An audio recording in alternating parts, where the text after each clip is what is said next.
What can they do to keep the children engaged, not getting Yeah, bored? great question. So again, we start with what is our priorities? What's our vision? What's our purpose? What's our priorities? Is children a part of our priorities? Can we make time for them? So transparency is important. But everything is a choice. This show today is purely for care working parents. And when I say care working parents, I mean parents who work in disability, aged care, nursing, social work, mental health, name it. Any parent who is working in healthcare. Welcome, Reuben. Reuben is the founder of Capture Your Purpose Academy. He is also a parenting leadership coach.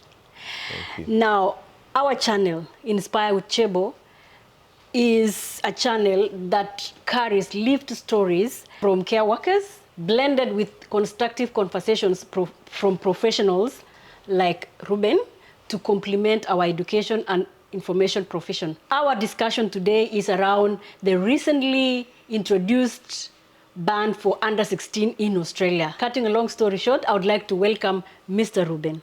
Introduce yourself.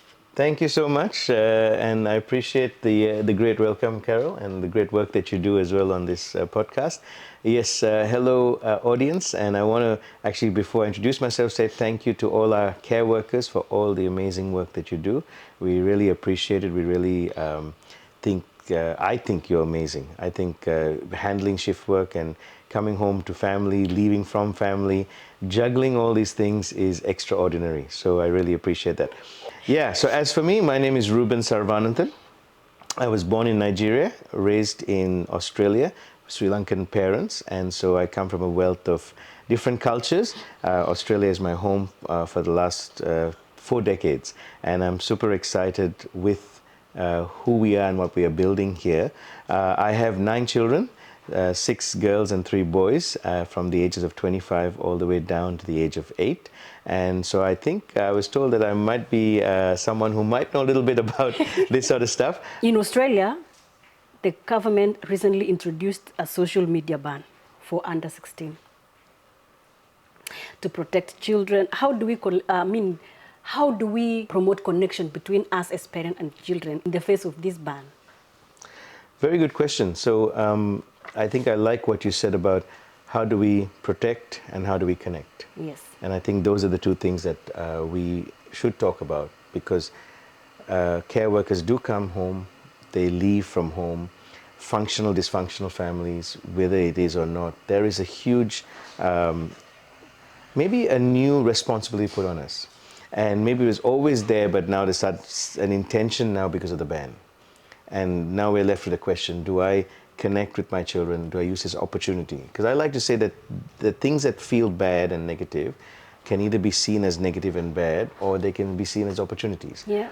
And I believe that most care workers are going to work and coming home with children on their mind, especially the young children. Yeah. They've got them in their hearts, their mind, their thoughts, right? And then they have to shift into working with their clients, with their employers, and then, so how do they manage this? And I think the first step is what you said, connection.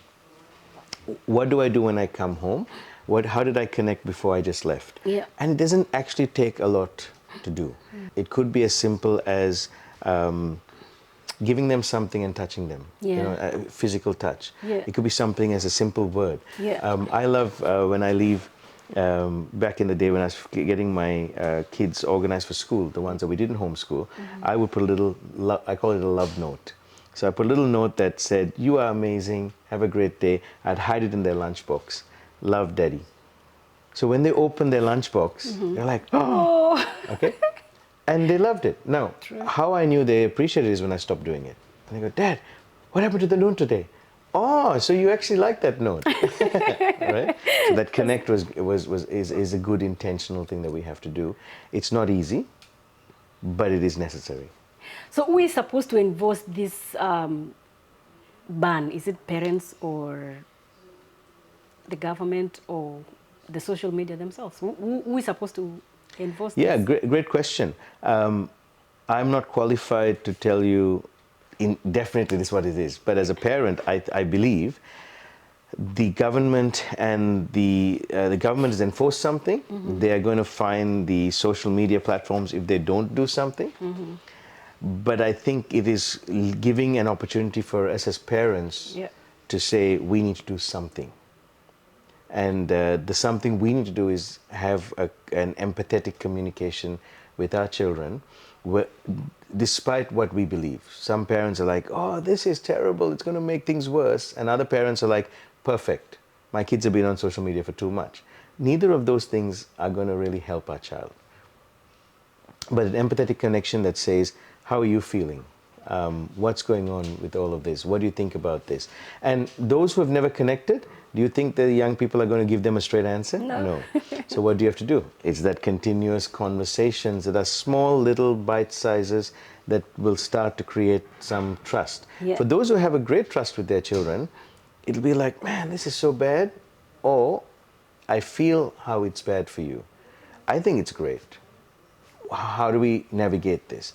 And if you have a different opinion to your kid, what are they going to say? If they're close enough to you, go, what do you mean it's great? Or the kid might actually say, I think it's amazing. I don't want to, this has been really bad. I have some young people that we connect with in our community who are fasting social media because they recognize it's affecting their studies. I think that's great. That's good. Now, as a parenting coach, what is your view on this, your personal view? As a parenting coach, I'm big on growing parents as leaders. So I always say we're leaders of ourselves first and foremost. So my personal view, I think it's amazing. I think it's required. I think it should have been done a lot earlier. I appreciate the government is supporting it, but I don't think they've completely done everything that says, okay, we've done everything, now it's going to work. They've just started the process. The social media, I think they need to be called into account. I don't think all social media platforms' intentions are positively good towards our children. So, and they're not their parents, they don't need to be, but they've become parents to them because we have been absent. So, personally, I believe it makes me become more present. I appreciate this conversation. Whether it helps our viewers or you, it has certainly helped me. Why? Because it is when you sent me the questions, when you're asking me these questions now, when we're in this journey and I'm in the environment, I am beginning to recognize that there's some things I need to change. So as a parent leadership coach, my biggest and first step is how do I make parents leaders so that they can raise leaders? Because when a kid and a child becomes a leader of themselves first, we are raising some amazing, exceptionally beautiful people. And you said something before, it's not just about leaving a legacy. What are we living here? What are we demonstrating here? And for care workers, this is going to be hard because you're shift workers, you're out all the time, you're erratic journey. You don't know when you're home, when you're not. Every week changes, and there's pressure, there's anxiety, there's stress. You're already in a stressful environment, and you come home, and children are not always going to be. I know, as a parent, Mom, I've done the dishes for you. I've cleaned the clothes. I've done the cooking. Dad, the gardens are done. You know, I'm stereotyping a little bit, but hey, they're not going to be like that. There's going to be stuff when you come home going, oh my God, I left you with these duties. What happened?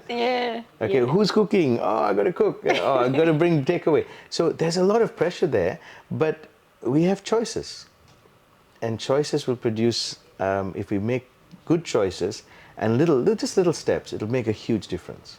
Looking at it that way, do you think this ban supports health child development, or it brings a risk of creating secrecy and digital rebellion among the young people? Yeah, great question. I think you hit the nail on the head when you said healthy children development. Children's brains are developing till, I think my wife was telling me, the front lobe develops till the age of 21. That's scary, because what that means is children can't tell the difference between reality and what they see. They can't tell that difference until they're at that age, till it's fully developed. Now, we as adults, research has shown, we don't know the difference between our imagination and reality. Our brain doesn't. We do, but our brain doesn't. And so we can manifest fear, we can manifest good things, etc. So children, they will play a game on social media, and they may walk out on the street and think it's okay to get hit by a car because I can press reset. and start again. It's risky. It's very risky. Yeah. They think they can shoot someone or stab someone, as we've seen things happening, Yeah. and they can reset. So will this help with brain development? I think 100%. There's been too much noise in the digital world that is causing children to, whether it's the blue light effect, whether it's the noise, the frequencies that are moving into their brain, that as they're developing, the content that's coming in that's not always the healthiest for them. All of these things are unchecked and unpoliced, and it's environments that we would not want our children to be in if we understood what was going on in their brain. So for better health, I would say it is better that this ban has taken place. How do we navigate through this? That's the most important thing. Another question is, what's your suggestion on how should care parents create boundaries for their children without being over-controlling, without sounding like they are controlling towards their young ones? You know, when it comes to teenage, it's a very, very delicate situation. How can they go about that? And those are the groups that are so much in social media. Yeah, this is an interesting question, and I think it goes back to the boundaries and values. What are the values in the family, and what are the boundaries that have been put in place? There are some homes, our home, if our 18-year-old, when he turned 18 and got his P's and his car, we had a conversation with him and said, you don't leave the home without letting us know. Because even mom and dad don't leave the home without letting somebody know. So I don't want to wake up and find the car is gone and I have no communication with you and I don't know where you are. So boundaries and values are important. As teenagers are coming in, it's really hard if they have not had boundaries before. Yeah. Children, and this is important, I'm sure we are matured as parents to know this by now, but we may not. The thing that I grew up learning 20, 30 years ago, Carol, was that every child wants boundaries. Children do not thrive without boundaries. That's why in school there are physical boundary lines and there are rules, right? Yeah. The children thrive under rules and boundaries. Yeah.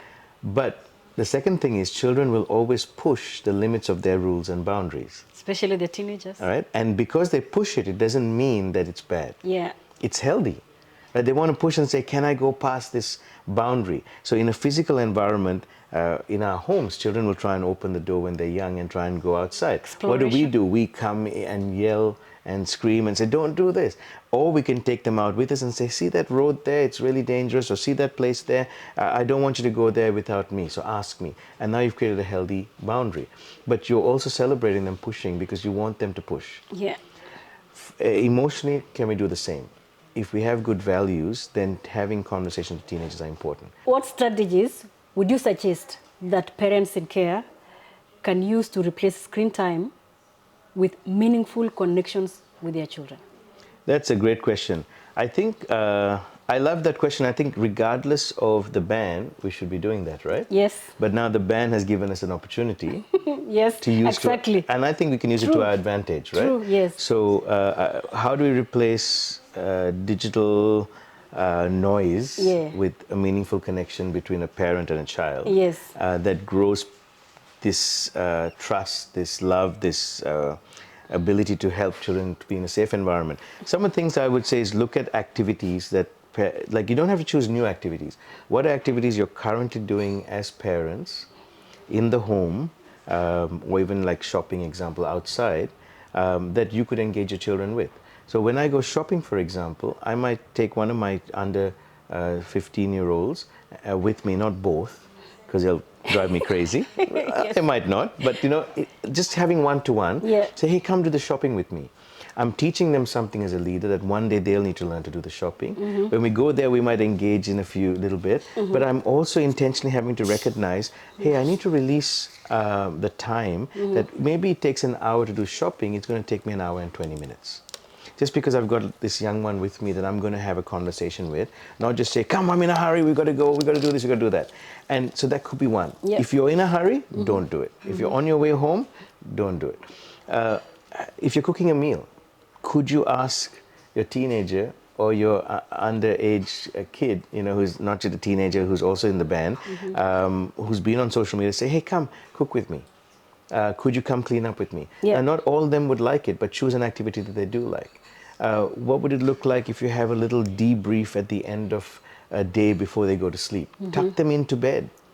I ask my kids when the younger ones, before they go to sleep, say bedtime, and then if they disappear without saying goodnight, I'll call them out of bed.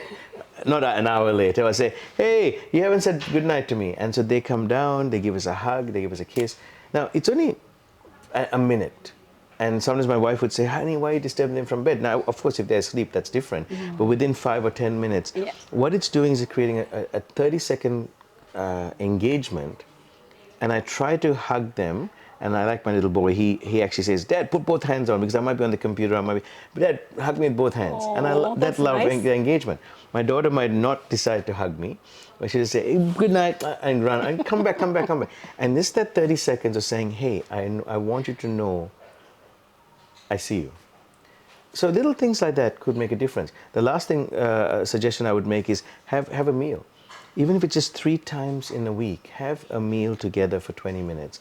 Put aside all your social media and any digital devices. Have a and during the meal, say what was something great that happened today. What was something not so good that happened, and what's something funny that took place. Yeah, Reuben, how can parents in care navigate ways on how to go about using their phones in a very healthy way, so that doesn't create friction in the home, considering that there's a ban at the moment for the younger ones and the older children can still use theirs. And also as a parent, we use our phones mainly probably for shift work and also to look at our roster. So how do we go about that? And also somebody like myself, I'm sometimes pinch and go into social media. How can they manage this? It's a great question. This, yes. I think we also have to admit that we are spending a lot of time on social media. Yeah. And we use our phones for pretty much everything. Yes. And to a child, it's interesting. So it's a thought that I have recently been grappling with as well. Yeah. That I walk down the steps sometimes with my phone in my hand. And to a child, it could feel like this thing is more important than I am. Yeah, absolutely. Okay, and so it will then, the children just do what they see. You know, the old saying, monkey does what monkey sees. Yeah. And so I would start with the fact that we start with transparency. And we are humble ourselves because we're parent leaders. And we begin to look at the fact that have conversations with the kids. There's a ban.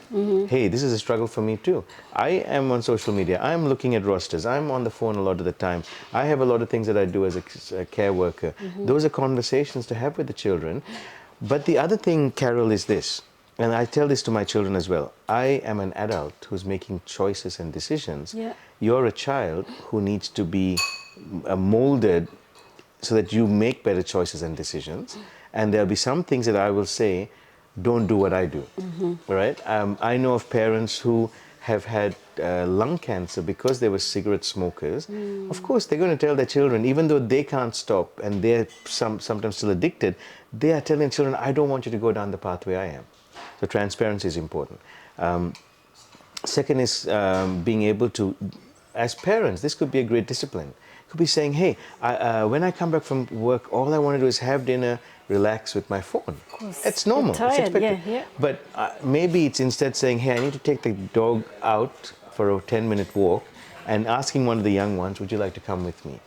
And then shifting that. Now, I am a big advocate for health because I believe that the table of health is our table from which we should build everything else. There's no use going through life, doing work, paying for the mortgage, building all of this stuff and then dying before you even get to enjoy it. So health is important. So some of this could help us to say, let me use this as a reason, as a motivator to go and do better in my health. So, hey kids, let's take the bins out together. Yeah. Let's bring the bins in. Let's do the things that are activities, but it also starts with intentionality. And you mentioned something earlier, Carol, was responsibility. As parents, is it our responsibility? Yeah. So how do I handle this? How do I tell them? I tell my children sometimes I catch myself having a meal, which is not with the kids. Yeah. And while I'm sitting on the table, they might be doing something else. And I'm sitting there, and what do? I take up my phone and I start looking. And then I stop, and I think, what am I modeling? And sometimes I say, it's okay, let me model that. because I'm an adult grown up who's able to watch the news, but I don't want them to do it. But at the other times I go, well, I don't want to be doing it all the time, that they think, well, that's something Dad's saying is bad, but he's doing it himself. So there is a balance. Like, it's no one way or the other. We can't just say everything we do is bad, don't do it, but then we get caught into the fact that we are caught in doing it. It is actually difficult. It's really difficult. Yes. But yeah, that's very good. Another little tip that I did was, whenever I finished some of my Zoom sessions upstairs in my office, I would finish for the day, I would come down to have a meal, and the kids were downstairs and the family was downstairs. I would leave my phone intentionally upstairs on charge and then come downstairs. And for at least 30 minutes, I was So there are free. boundaries. When it is meals, it is meals. Correct. Phones Correct. aside. Correct. When it is family time, it's family time. That's right. And there's something that I think sometimes when we are free, this is me, I would say, take your children out. The other day I went to Mayuna Park and Mayuna Farm. Yes. Oh, it is a very nice place. I would suggest to every parent to take their children. It is where children interact with animals, animals like rabbits, chicken, goats, and baby rabbits. Beautiful. And you know, some time back, a colleague of mine at work, a carer, when I was doing disability, he asked his son, where do eggs come from? And the child said, from the supermarket.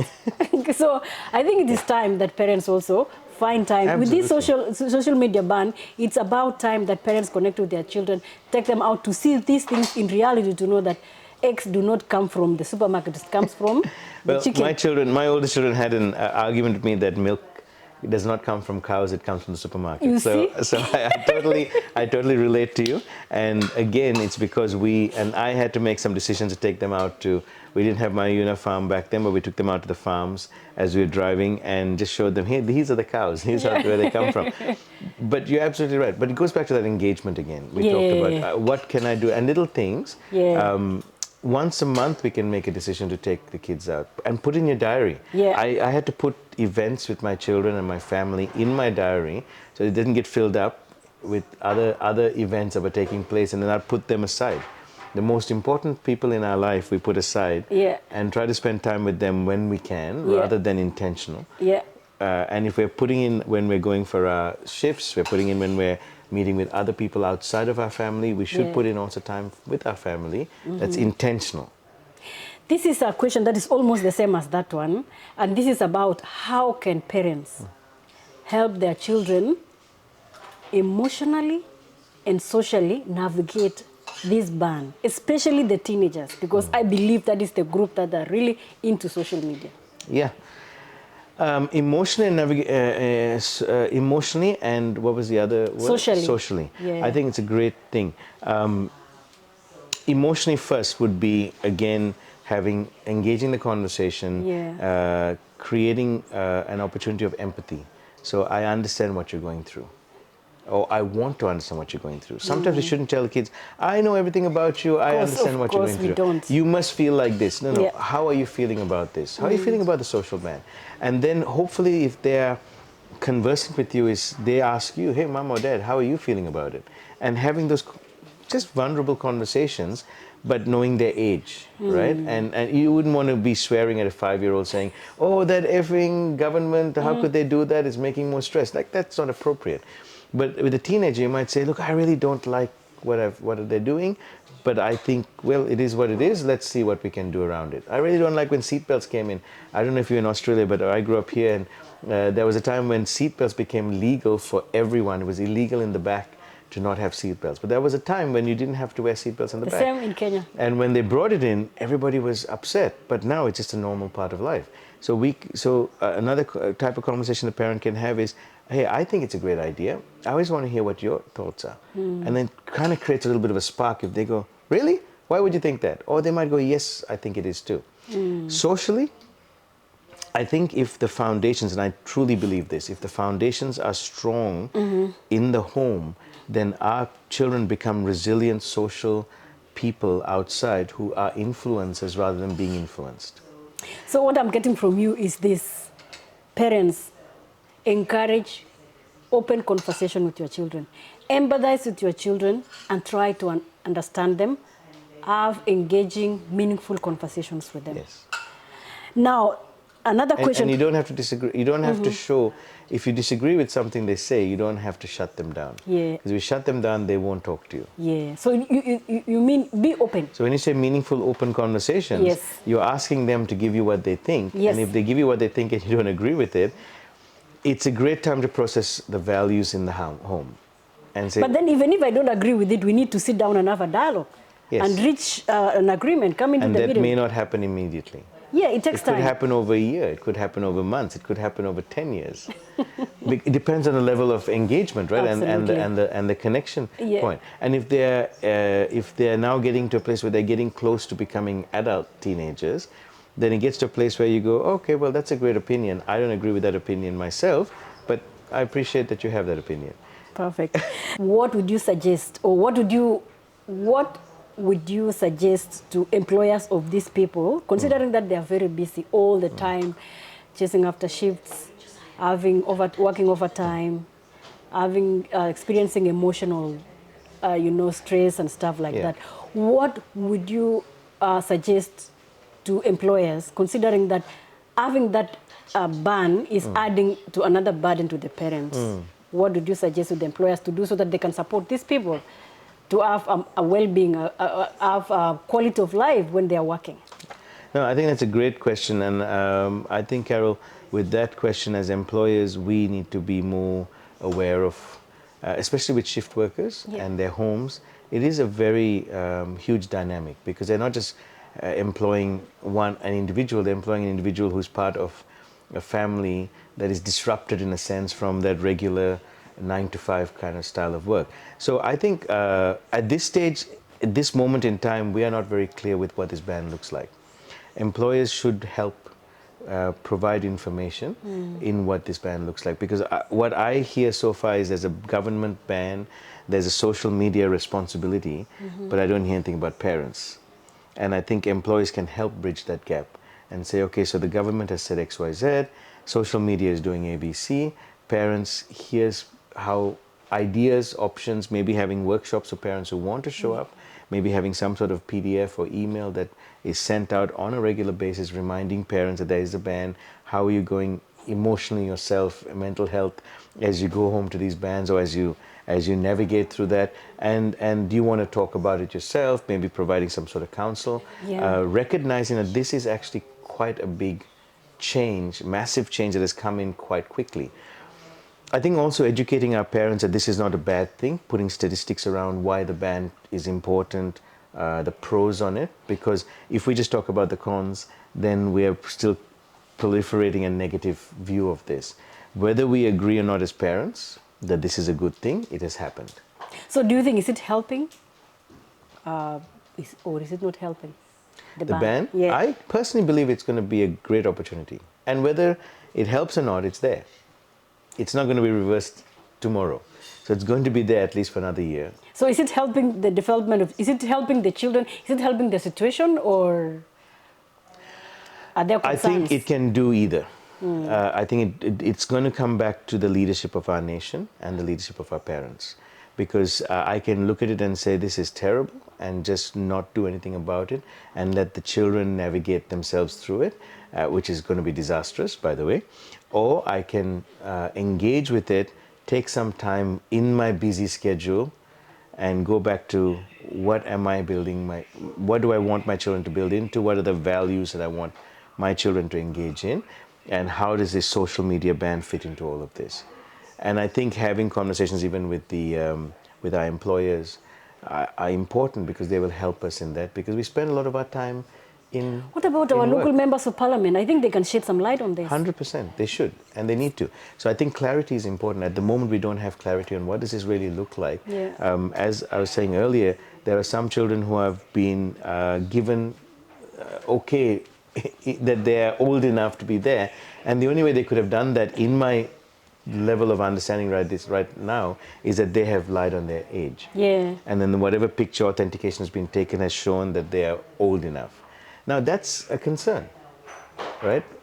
We are concerned even in our community youth If I hear our community youth on social media, I ask I ask the parents, how come your child is on social media? It must, and sometimes parents say this to me, I don't know, it's too hard. And I go, but if your child is on social media, they've lied about their age. Then it sounds like this ban can create, it's a risk that it can create some kind of secrecy among children. You know, children are human beings and they are very smart. They can navigate the system and get into social media without you knowing. Yes. There's a time that we had a competition, children dancing, yeah? And my daughter danced and she won and she got a bicycle. And she was asked, she went to the stage and was asked, how did you learn how to dance? He said, my mother taught me. I'm like, excuse me? I never dance in front of my children. So you can see she's been doing this behind my back, but she didn't want to say who taught her. So she didn't want to put this person in trouble. So she said, my mom. It's much easier that way. Beautiful. Now, the last one. I would like you to look at that camera, and I'm going to read this question verbatim, because I want to get it right. If you were to give, or if you could give one piece of advice to care working parents trying to raise grounded, confident children in this digital world, what would be your suggestion? Beautiful. Thank you for that question. I wrote something down on that because I love that question. And it's there's no one right answer. I would first start by saying your child doesn't need more entertainment. They need more of you. And I can't change that value that I believe we've all been created with. Some of you might agree, some of you might not. But if you do agree, that engagement is so much more important. And so the way I would suggest is, I have three things that I would suggest: validation, meaning, and partnership. Validation is, this is hard, you're losing something important to you. Have the conversations. We've talked about this the whole time.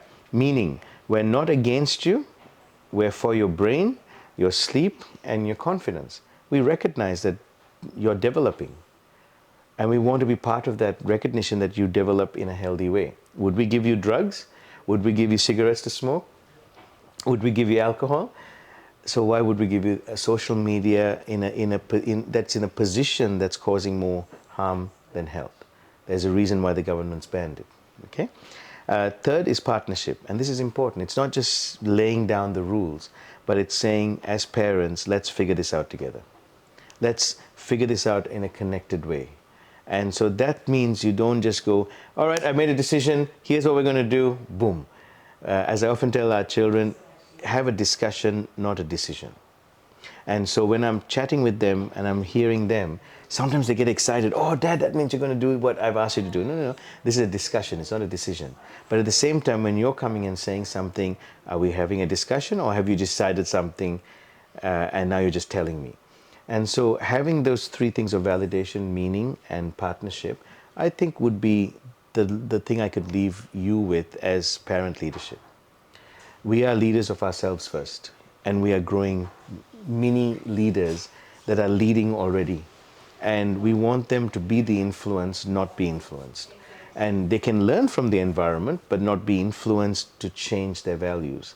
They can sharpen their values, they can sharpen their belief system, but they don't need to be creating new values and belief systems from the beginning from what's around them. We need to start at home. There's an old saying my mom said to me, charity begins at home. Thank you so much. Thank you so much, Reuben. This has been the best interview I've had because it touches on our children. It touches on the current things that is happening in the world and how we go about it. And I think also it creates an opportunity that parents never had, that social media has taken away. I believe we will use this opportunity to engage with our children. We use this opportunity to have meaningful connections with our children. Care parents, you've heard for yourself. This show is for you. If you miss it, stay uncounted. What's your program? My program is Parenting and Leadership. Perfect. Parenting and Leadership. Thank you so much for coming.